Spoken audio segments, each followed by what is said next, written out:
Pemirsa Kabupaten Gianyar memang memiliki sejumlah pura yang cukup populer. Salah satunya Pura Air Jeruk atau ada yang menyebutnya Pura Air Jeruk. Tepatnya ada di Jalan Pantai Purnama, Banjar Gelumpang, Sukawati, Kabupaten Gianyar. Pura ini banyak didatangi pemedak saat Hari Suci Galungan hingga Umanis Galungan pada Kamis 29 Februari 2024. Salah satu yang unik di pura ini yakni keberadaan Ratu Penganten yang sering disebut Ratu Brayut sebagai tempat untuk memohon keturunan.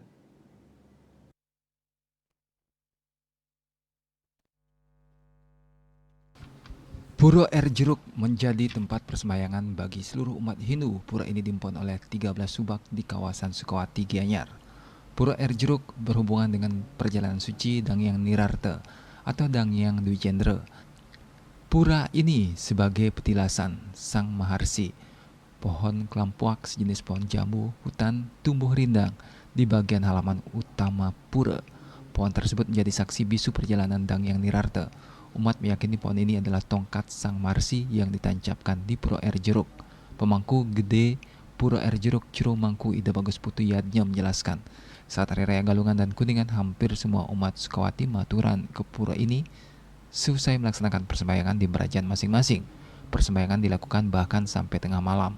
Banyak juga umat Hindu luar Sukawati tangkil ke pura ini dan mengaturkan sesangi atau membayar kaul, termasuk di Pelinggih Ratu Brayut atau Ratu Penganten.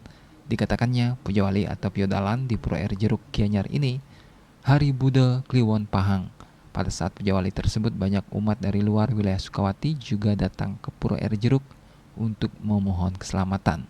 Sedangkan bagi warga Subak juga memohon agar tanah pertanian subur dan dijauhkan dari hama. Jam 5 kan terus jam besok bengi.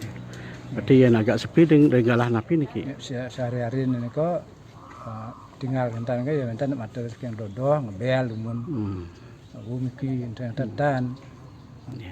Sami udah kesibuk antar daerah Griona. Kentan mesti mencana banyak. Nggih, sukses semua jero. Sementara itu warga setempat menyebutkan Pelinggih Dugul di Madya Mandala sebagai Stana Ratu Nganten.